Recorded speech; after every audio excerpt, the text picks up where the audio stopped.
Vamos a considerar ahora el concepto de fricción.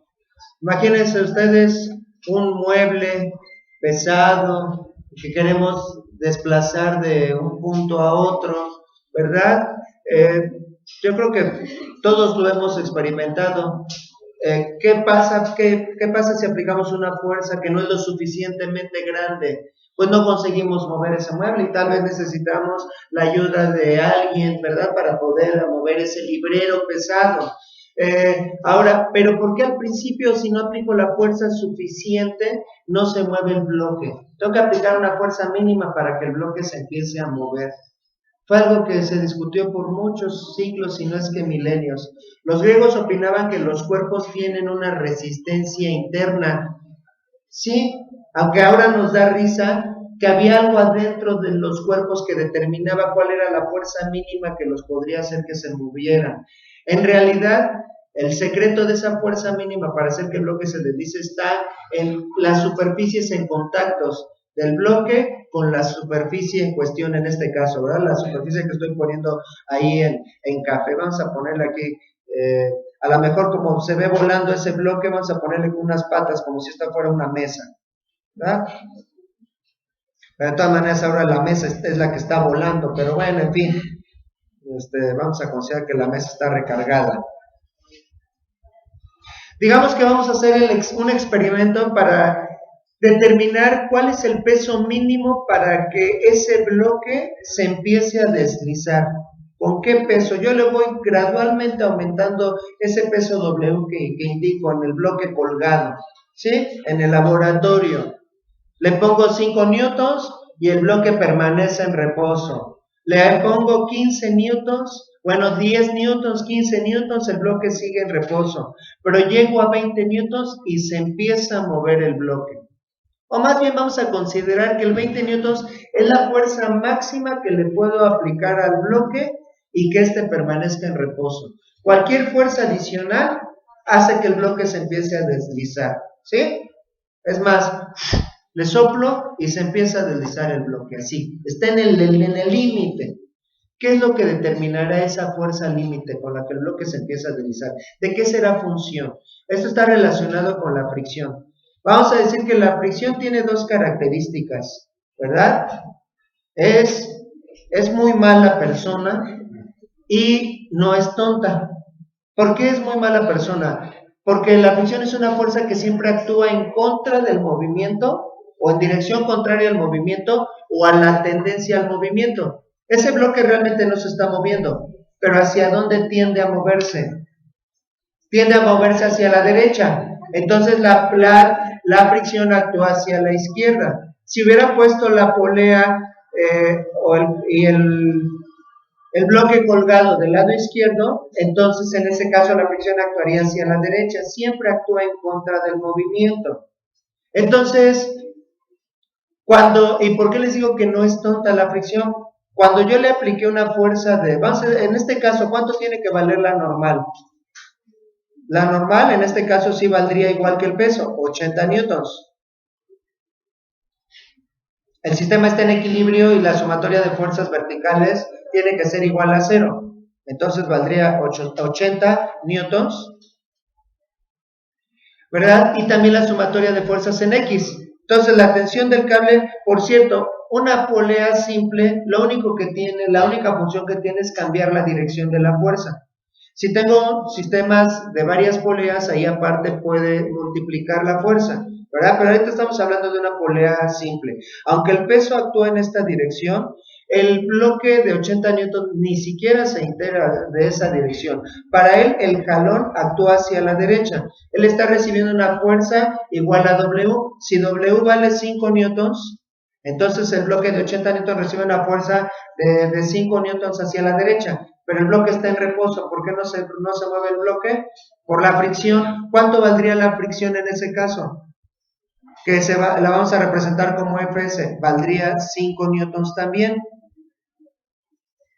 Si yo aumento ese peso por una fuerza de 10 newtons, la fricción, si es que el bloque sigue estando en reposo, sigue valiendo, ahora en este caso valdría 10 newtons.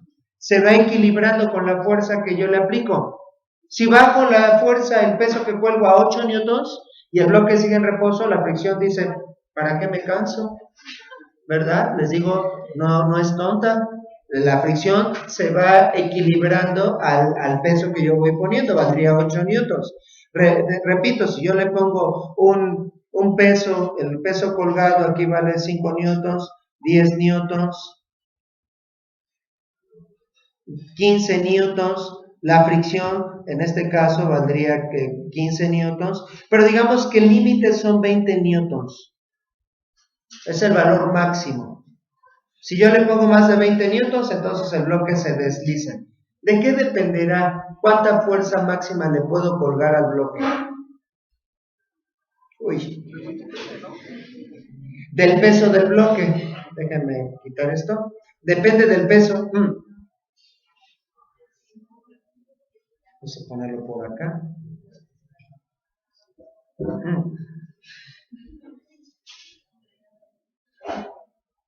Por fin. Sí, depende del peso del bloque, pero la verdad es que más bien depende de la normal.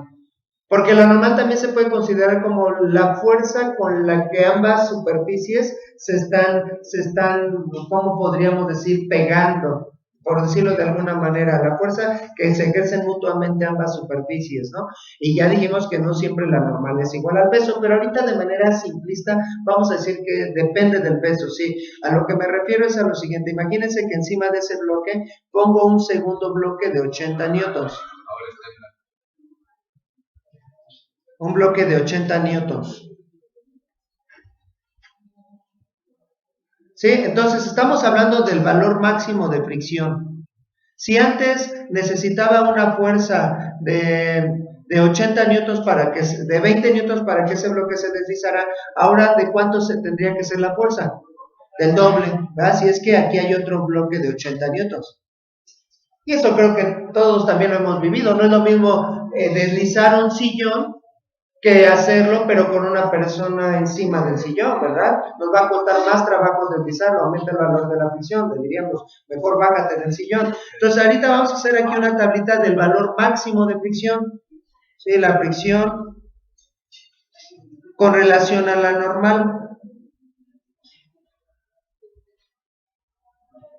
Entonces, el valor máximo de fricción es de 20 newtons cuando la fuerza normal es de 80 newtons. Si ya le pongo otro bloque de 80 newtons encima del primero, entonces ahora la fuerza normal, ¿cuánto valdría? 160 newtons, el doble. La fuerza normal, ¿verdad? Y la fuerza de fricción en ese caso se duplicaría, 40 newtons.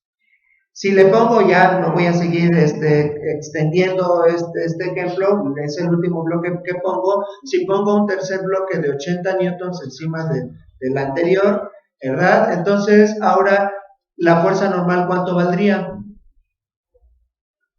240. Valdría 240 newtons. ¿Y el valor máximo de fricción cuánto valdría? 60 newtons. Entonces, ¿qué tipo de relación existe entre la fuerza normal y la fricción? Directamente proporcional. A este tipo de relación se le llaman directamente proporcionales. Cuando aumenta una variable en la misma proporción que la otra, entonces dice que tienen una relación directamente proporcional. ¿Cómo se representa eso matemáticamente? Esto lo expresaríamos de la siguiente manera. La fricción y un simbolito como una olita y la normal. Y eso se lee, la fricción es directamente proporcional a la normal. Pero en la física no son muy útiles las proporcionalidades, sino más bien las igualdades. ¿Cómo convertimos eso en una igualdad? Muy bien, introduciendo una constante de proporcionalidad. ¿Y eso en cristiano qué significa? Por ejemplo, si yo hago una gráfica con estos valores, ¿qué forma tendría la gráfica? Una gráfica en la que en el eje vertical vamos a poner la fricción, el valor de la fricción, y en el eje horizontal tenemos la normal. ¿Qué forma tendría? Una línea recta que pasa por el origen. Si no hay normal, tampoco hay fricción, ¿verdad?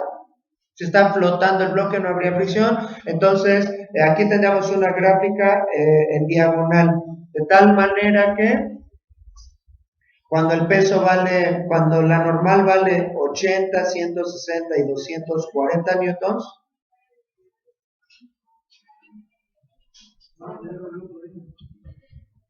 la fricción vale 20, 40 y 60 newtons respectivamente, ¿verdad?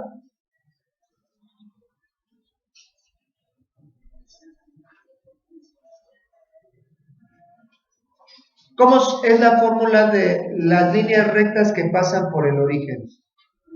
Y igual a, pregunto, mx más b. No, porque no hay ordenada al origen. ¿Sí? Tendrían esa forma cuando la línea recta no corta en el origen al plano cartesiano. Entonces, en ese caso, la fórmula se reduce simple y sencillamente y igual a mx. En este caso, la fricción estática sería igual a simple y sencillamente el valor de la normal multiplicado por un valor constante, ¿verdad? Y a ese valor constante se le llama coeficiente de fricción, y lo vamos a representar así. ¿Sí? Entonces, por eso se dice que una proporcionalidad la convertimos en una igualdad introduciendo una constante de proporcionalidad. En este caso, o sea, en otras palabras, esto lo que quiere decir es que hay un valor por el cual puedo yo multiplicar las normales, hay un mismo valor por el cual puedo multiplicar todos los valores de la normal para que me den todos los valores de la fricción máxima, el valor máximo de fricción. ¿Cuánto valdrá esa constante? Pues la puedo despejar de mi fórmula, ¿sí? Sería el coeficiente, precisamente el coeficiente de fricción. Entonces el coeficiente de fricción sería fricción estática entre la normal. Entonces podría ser 20 entre 80 o 40 entre 160 o 60 entre 240, un cuarto o 0.25. Si en todos los casos multiplico por 0.25, entonces obtengo el valor máximo de fricción, ¿verdad? Entonces, ¿qué representa ese 25? Ese punto 25 es lo mismo que un 25%. Es una manera simplista de verla, ¿eh? Esto lo que quiere decir es que ese coeficiente de fricción me indica que para desplazar o para deslizar ese bloque necesito aplicar una fuerza horizontal de un cuarto para hacer que este se empiece a mover. Por lo menos debo aplicar una fuerza que sea de un cuarto el peso del bloque, sí, que tenga un cuarto del peso, pero ese es simplista, porque en realidad está relacionado con la fuerza normal, que a su vez está relacionado con el peso, pero no siempre la normal es igual al peso, ¿sí? O sea, si tú le aplicas un 20% del peso, no se desliza. 10% del peso no se desliza. 25%, la verdad es que todavía no se deslizaría. Tienes que superar ese 25% para que se empiece a deslizar. Pero ¿de qué dependerá ese punto 25? Ese punto 25 depende de las superficies, del tipo de superficies en contacto. Entonces, no es lo mismo que un bloque sea de madera y esté apoyado en una superficie de madera, aunque pese 80 newtons, que tenga un bloque de caucho, por ejemplo, una llanta acostada de 80 newtons, y que esté sobre el concreto. Depende de las superficies en contacto. Entonces el valor de la fricción cinética depende de esas dos cosas. Es una función tanto de la fuerza normal como de las superficies que se encuentren en contacto. Voy a escribirlo así como palabras. Superficies en contacto.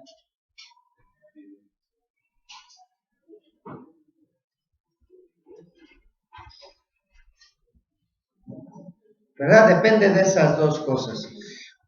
Bueno, a continuación voy a poner una tabla que es un ejemplo de coeficientes de fricción para diferentes superficies. Muy bien, muchachos, entonces ahí tenemos una tabla de coeficientes de fricción de algunos ejemplos. No se tiene que memorizar esa tabla. Yo les proporcionaría el coeficiente en un ejercicio, ¿verdad? Para un ejercicio dado. Nada más quiero que entendamos cómo va variando ese valor dependiendo de los tipos de superficies en contacto. Es decir, en otras palabras, imagínense que tengo un bloque, como viene del lado derecho, un bloque de madera apoyado sobre una superficie de madera, y del otro lado un bloque de acero sobre una superficie de acero. Y ambos bloques son de 100 kilogramos. ¿Será igual de fácil deslizarlos? No, ¿verdad? ¿Por qué? Porque las superficies no son igual de rugosas. Por cierto, me faltó mencionar eso. ¿De qué depende la fricción? ¿A qué se debe la fricción? Se debe a que dos superficies, aunque se vean perfectamente lisas, aquí en el contacto yo veo dos líneas horizontales, en realidad no son perfectamente lisas. Hay ciertas imperfecciones, depende de dos cosas. Uno es la rugosidad, que las superficies no son perfectas. Si esas superficies las viera al microscopio, las amplificara, tal vez vería una cierta textura de ambas superficies, ¿no? De la superficie del bloque de madera y de la superficie de madera en donde está apoyado dicho bloque. Si esto lo amplifico todavía más, pues entonces, bueno, quién sabe si sean así las irregularidades, solo estoy suponiendo, pero la idea es que no son perfectamente lisas las superficies. Nos las podemos imaginar y tal vez no sea el caso, sino más bien sea porosidad de las superficies o otro tipo de texturas. Nos las podemos imaginar como un conjunto de estalactitas que están en contacto con un conjunto de estalagmitas, ¿no? Si lo amplifico todavía más, le ponemos más zoom, entonces a lo mejor vería esto. Y eso es lo que permite que haya una reacción horizontal entre ambas superficies. Por esos puntos de contacto, cuando yo empujo una superficie en una dirección, por la tercera ley de Newton, entonces debe haber una reacción en el sentido opuesto. Entonces es por eso de ahí es de donde viene la capacidad de que el piso empuje, porque realmente la fricción es que el piso está empujando en sentido horizontal. Si las superficies fueran perfectamente lisas, no se podría dar esa interacción. Y entonces los objetos pues se deslizarían, como tantas veces nos han platicado. La fricción se debe a dos fenómenos: la rugosidad, que es lo que les acabo de explicar, y al fenómeno de adherencia, a que dos superficies cuando están en contacto, entre ambas superficies hay una pequeñísima, tal vez imperceptible, pero hay una fuerza que los mantiene unidos y que se llama fuerza de adherencia. La adherencia se refiere especialmente a cuerpos de diferente material, ¿verdad? Entonces de eso depende el fenómeno de fricción. Entonces, como estábamos preguntando, ¿será igual de fácil arrastrar el bloque de madera que el bloque de acero? Digamos, los dos pesan 100 kilogramos, ¿no? Intuitivamente, ¿cuál, así, a sentimiento, cuál dirían ustedes que es más fácil de arrastrar? El de acero. ¿Y a qué se deberá? A que las superficies de acero generalmente son más lisas que las superficies de madera. Esos valores también son valores promedio, aproximados. Obviamente depende del tipo de madera, el estado de madera, es una madera recién cortada o está lijada, ¿verdad? Incluso está barnizada, todo eso modificaría el coeficiente de fricción. Así que son valores promedio, simple y sencillamente, ¿no? Entonces, ¿qué significa en términos simplistas? En términos simplistas, ¿qué significan esos coeficientes, esos valores del coeficiente de fricción? Vamos a verlos como porcentaje. Por ejemplo, madera sobre madera 0.7. En porcentaje, ¿cuánto sería? 70%. ¿Eso qué quiere decir? Que para arrastrar ese bloque de madera necesitarías, y eso es una forma simplista, vuelvo a decir, un 70% del peso del bloque para poderlo deslizar. Entonces, si el bloque pesa 100 kilogramos, ¿cuánto necesitarías para arrastrarlo? 70 kilogramos, es lo que quiere decir ese valor de coeficiente de fricción. Bueno, la verdad es que con 70 kilogramos estarías en el límite, todavía no se mueve el bloque. Es lo máximo que le puedes aplicar para que el bloque permanezca en reposo. Pero llega una mosquita y aletea y con el aire que produce su aleteo ya se va el bloque, ¿verdad? Estamos en el límite, ¿verdad? Ahora, ¿cuál es el coeficiente de fricción estática? Ya le puse apellido, porque estamos hablando de cuerpos que están en reposo. ¿Qué pasará con los cuerpos que están en movimiento? Eso lo vamos a ver a continuación. Pero el coeficiente de fricción estática del acero sobre acero es de 0.15. ¿En porcentaje cuánto es eso? 15%, eso quiere decir que necesitarías un 15% mínimo para hacer que ese bloque de 100 kilogramos de acero, que está en una superficie de acero, como podrían hacer las planchas que ponen en los juegos de los carritos chocones, han visto que son unas planchas metálicas, así imagínense la superficie del piso, entonces, o del suelo, ¿cuánto necesitarían para deslizar ese bloque de acero?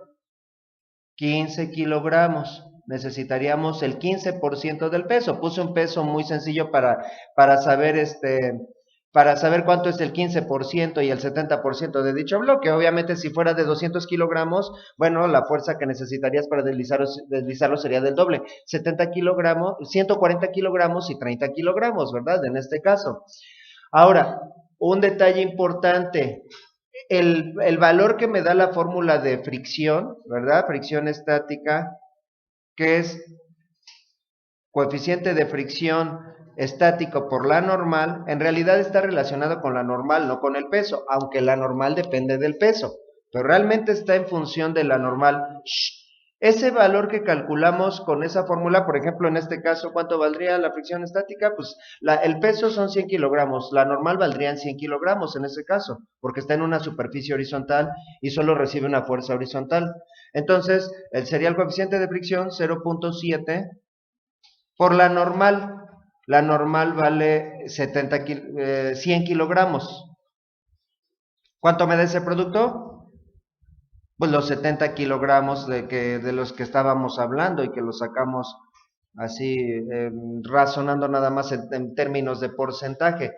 Pero un detalle importante es que el valor que me da esa fórmula no es un valor constante, es un valor máximo. ¿Qué pasaría si yo aplicara una fuerza de solo 50 kilogramos? ¿La fricción valdría 70 kilogramos?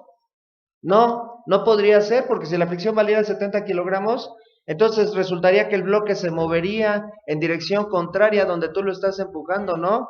Yo les dije, la fricción no es tonta. Si tú aplicas una fuerza de 50 kilogramos, la fricción dice, ¿para qué me canso?